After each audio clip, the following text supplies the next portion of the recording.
In a slasher movie, there are usually reasons why the killers are doing what they are doing.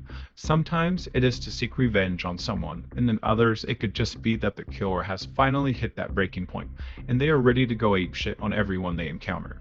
While for every awesome motive for a killer, there are some movies that the motive just doesn't compute to what they are doing one bit. And that is what this video here is. Here are 10 of the more terrible motives for the bad guy in a horror or slasher movie to go on a killing spree. Obviously, there will be spoilers in this video, as you usually don't find out the motive until the third act. But if you haven't seen a movie and want to skip it on this video, there will be timestamps in the description below, along with any streaming services these movies are on if they are. With all that out of the way, here we go. Number 10, Happy Death Day, 2017. I think most horror fans have seen Happy Death Day at this point because it is just one of those fun, campy slasher movies that are a little unique compared to others in the genre. If you haven't seen this movie, it follows college sorority Tree Guildman who wakes up in a stranger's campus dorm room on her birthday, and she goes about her day as she would any other. That is, until she is walking to a party later that night. She is met by someone in a babyface mask who actually attacks her and kills her. Then all of a sudden, she wakes up right back in the same dorm room she did just earlier that day. Being completely freaked out, she relives the same day over and over again after dying in some awesome ways each time. Throughout the film, her goal is to find out who the killer is and hopefully she can stop the loop and live her life as she normally would. Well, by the time the third act rolls around, we find out that the killer is actually her sorority roommate Lori, who despises Tree because Tree is hooking up with one of the doctorate professors and Lori is mad jealous. So Lori is taking out her roommate because she was sleeping with a married man she also had a crush on and couldn't swoop up herself. Feel like trying to kill someone over something so small is a little extreme, but more power to you, Lori, even though she fails miserably in the end and ends up dead herself. Number 9, Sick, 2022. In one of Kevin Williamson's most recent slasher flicks comes the 2022 slasher Sick. Sick follows two best friends, Parker and Miri, who decide to go quarantine themselves at Parker's family's home in the middle of the woods as the COVID pandemic is really starting to ramp up in mid-2020. The movie makes it very clear early on that Miri takes all the pandemic and quarantining very serious, but Parker seems to be way more laid back on it and doesn't really think of it as a big deal. Well, once they get all comfortable in the house for the night, a masked killer breaks in and starts terrorizing the girls, plus Parker's boyfriend who snuck in the house as well. As the movie progresses towards the reveal, Parker learns that the two killers are one of her friend Benji's parents.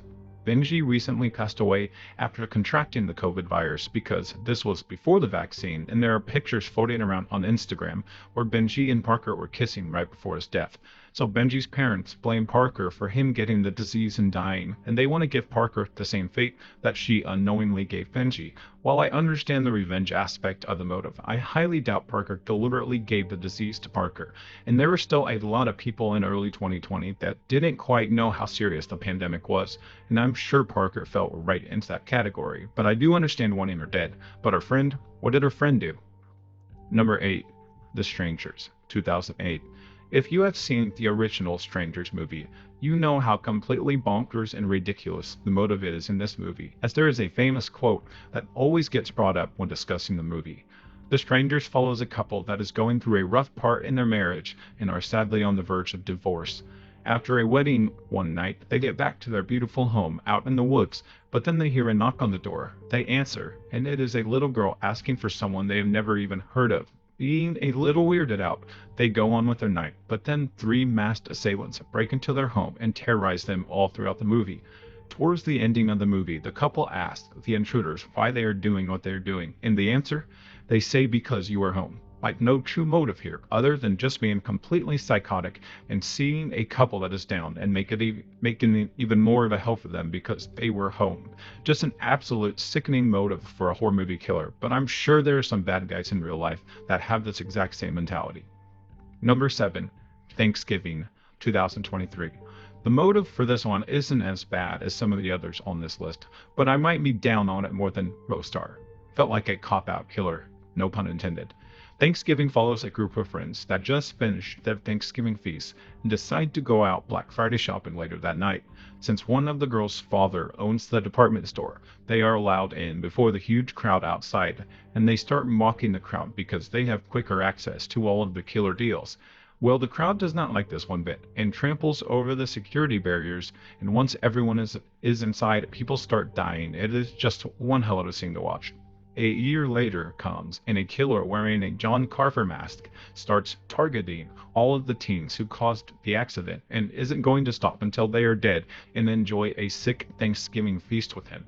After the third act feast, the killer is revealed to be the local sheriff, and he is doing these killings because he was having an affair with the store owner's wife and she died in the Black Friday accident. Apparently, she was also pregnant with his baby, so I can understand why this motive isn't the worst, but it's hard for me to feel bad for someone that was helping someone cheat on their spouse and encouraging the woman to leave him.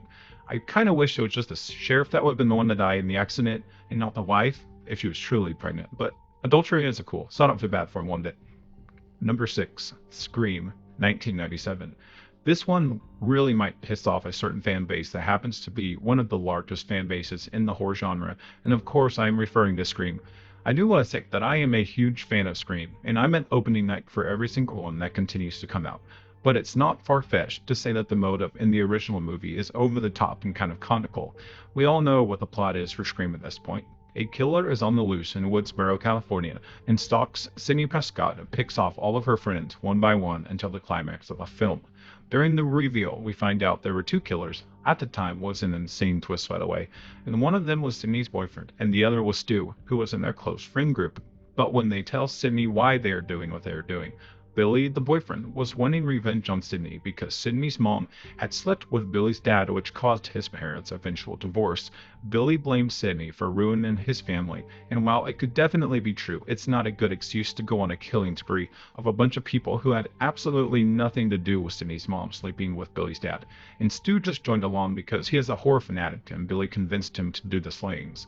The motives that would come later were actually understandable for the most part, but the first movie motive just kind of made me chuckle the first time I watched it. And Billy is an iconic killer though, to be fair, so I'm glad he did what he did, started a legendary franchise.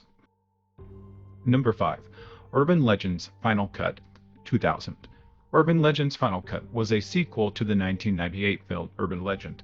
They are two separate movies and characters though, so you do not need to have seen one just to enjoy the second one if you wanted to check it out. In this one, Amy Mayfield is a student at Alpine University, and she is struggling to complete her thesis, which is a film on a killer using urban legends to complete his killings, pretty much just like the first movie was about.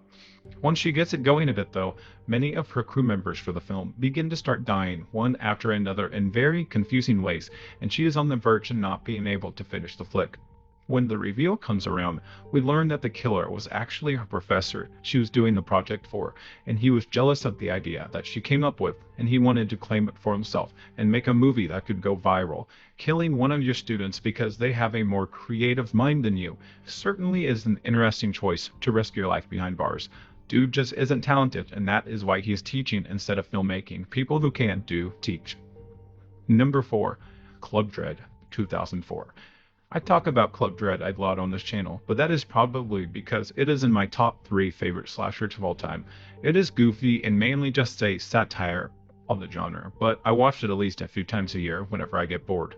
If you don't know what the plot is, basically an ex-musician runs an island paradise where young adults can go to party and go wild for a week to get away, such as some do for spring break.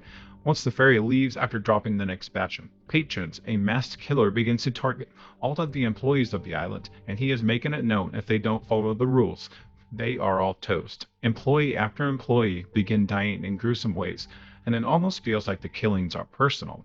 But when Sam, the fun police, is revealed to be the killer the whole time, and he has his big monologue covered in mud, we find out the reason he is doing what he is doing. Sam was upset that the owner of the island had his nephew, Dave, as sole benefactor to take over the island whenever Coconut Pete dies. Sam has been there the longest and he thought he deserved it more, so he is going on a killing spree to make sure the island closes down for good and no one gets to own it. Can kind of understand why he would do this, but why kill all of the others who had nothing to do with the will and the transferring of the island? Surely there could have been better ways to get what he wanted. Could have just killed Coconut Pete and Dave and kept the island open himself. Number 3. Hush, 2016. Hush took some cues from The Strangers in terms of motive. Hush follows a deaf-mute horror story writer, and she lives out in the middle of the woods to keep away from civilization. Well, one unfortunate night, a masked killer shows up outside of her window and begins to terrorize her for hours, and he even tells her he can get in whenever he wants to, but he wants to have some fun first. So, what could be the motive for this guy to target this poor innocent woman? It's basically just like The Strangers, and he was doing it just to do it and entertain himself. You gotta be a sick individual to target someone for absolutely no reason at all and want to kill them, especially one that will struggle to defend herself with no hearing whatsoever. Number 2. Shark Night, 2011. Who doesn't love Shark Week? Well, the filmmakers of this movie sure thought everyone loves it. The movie follows a group of friends that head to the lake for the weekend, as many college friend groups do. I've done it, you've done it, we've all done it. Well, once they get there and start jet skiing and boating, one of the guys falls in the water and is attacked by a great white shark. A great white in a freshwater lake, surely someone had to put it there, right? Well, someone did, along with multiple other dangerous sharks. The people that put them there are a couple of local hillbillies and the county sheriff. The reason why? They know how popular Shark Week is to everyone, and they put cameras on all of these sharks so they could capture gnarly footage of brutal attacks and send it into Shark Week and get paid for their videos. You are knowingly killing all of the local residents because you want to make a quick buck. There are other ways to make money that don't involve putting dangerous saltwater predators in a small freshwater lake and letting them go to town on anyone in the water. Good thing, by the end of the movie, the sharks take down the bad guys as well. Justice was served. Number 1. The Rental, 2020. Two couples on an oceanside getaway grow suspicious that the host of their seemingly perfect Airbnb rental house may be spying on them with secret cameras all throughout the house. It's wild to think stuff like this actually goes down at these real-life rentals, and that's why it's hotels all day for me. Well, before long, what should have been a celebratory weekend trip turned into something far more sinister, as well-kept secrets are exposed and the four old friends come to see each other in a whole new light.